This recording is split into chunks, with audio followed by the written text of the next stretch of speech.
So for me, every owner's got a little bit of a different criteria, and that's okay. So just knowing what your goal on the end of this training looks like. For example, with Jinx, I like Jinx to be nice and loose on my left-hand side.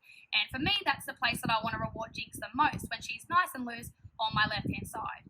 If Jinx was to get out of that position, I would simply just turn, change direction, or stop and reset her and make sure that that rate of reinforcement is really, really high. So that way she learns being next to me is the place to be. If she was to pull, that the reinforcement stops there. She's not a naughty dog. She's just a dog that's learning. So we want to make sure it's a really fun activity, and being consistent and controlling your environment will help your dog learn. So another thing that you need to remember is that if you haven't trained your dog around these distractions and he's been allowed to react, get closer and lunge, it's not the dog's fault. He hasn't learned the correct skill. So this is where starting in quiet environments, far away from distractions, is your go-to.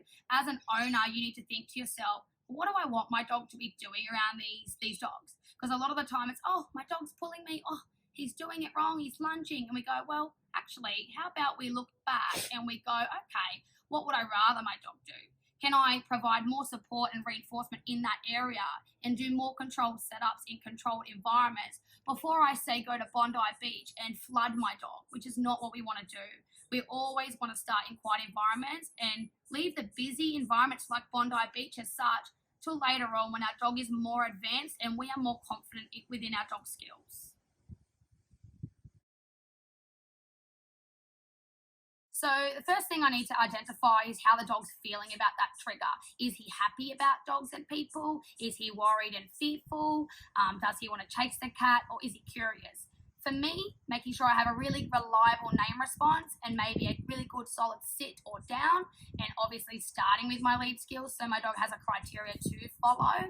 And for me, I want to start at a really far distance, getting my dog to relax around those triggers, learning some really good alternative behaviors. For example, you might start at 10 meters away from a really calm, relaxed dog, teaching your dog that looking at that dog, sitting down and being relaxed is really reinforcing, getting lots of treats, pats, verbal praise, or even a toy.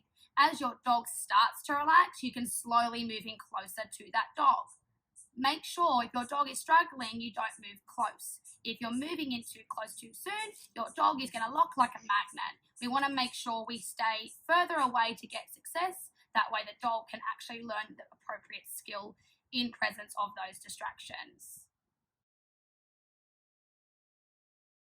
There's a couple options, and the first one I teach my dogs this way, which means we're changing direction. So whether it's actually because she's pulling or there's a distraction, she knows that this way means change direction. So whether you're actually just using it to generally change direction or there's a distraction or she's pulling, your dog's actually learnt that skill in itself. And the other one will be stopping and resetting my dog. So if she does pull, I might stop and just reset her.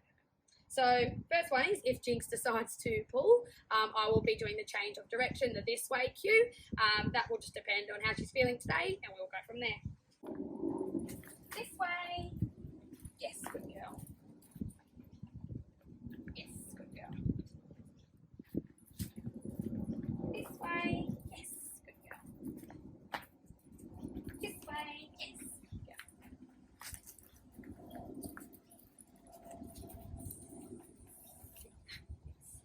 So when my dog's lunging for a distraction, I'm going to stop, try and engage him by using a verbal of his name and maybe a hand signal if I need to, Bagel, and I'm going to guide him back to where I would like him.